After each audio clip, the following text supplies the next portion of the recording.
Ever wondered why you're not achieving your goals despite all your efforts? You're not alone. Many people struggle with what psychologists call imposter syndrome, a sneaky mental snag that can be quite the dream thief. This is a psychological pattern where you, might doubt your own accomplishments, writing them off as mere luck or a twist of fate, rather than the result of your own abilities or hard work.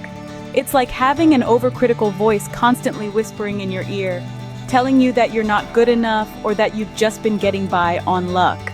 This self-doubt can be paralyzing, creating an invisible barrier between you and your aspirations. It can hold you back from taking that leap of faith, from reaching for that dream job, or from stepping up to the plate when opportunity knocks. You might not realize it, but imposter syndrome might be the invisible barrier holding you back. Don't believe it? Let's delve into some real-life examples. Our first story is about a high-achieving student we'll call Ava. Despite being at the top of her class, Ava constantly questions her own intelligence. Every exam aced, every paper praised, she attributes to luck or believes she somehow tricked her professors into thinking she's smarter than she really is. In her mind, it's not a matter of if her secret will be discovered, but when. This constant self-doubt prevents her from taking on challenging opportunities that could lead to even greater academic success. Ava's story is a textbook example of how imposter syndrome can hold back even the brightest minds from reaching their full potential. Now let's move on to our second story.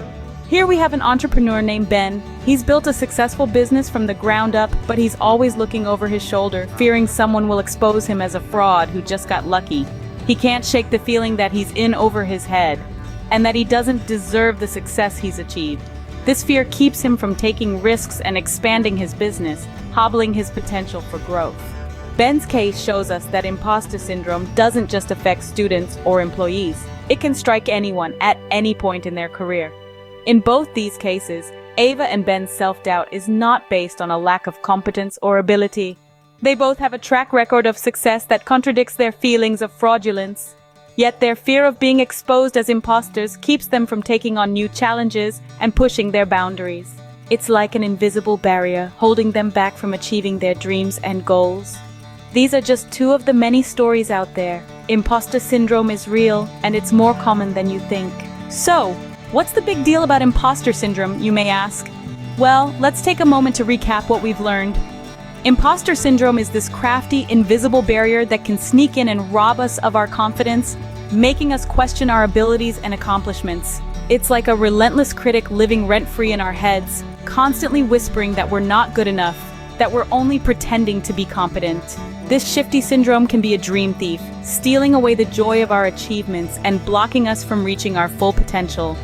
It's a self-imposed limitation that can stop us from stepping up to new challenges and seizing opportunities that come our way. However, recognizing this imposter within is the first step to silencing its nagging voice. By acknowledging its presence, we can start to fight back, to challenge it, to prove it wrong. Remember, you're not alone in this, but overcoming imposter syndrome starts with acknowledging it. So the next time you achieve something, don't just pass it off as luck. You've earned it.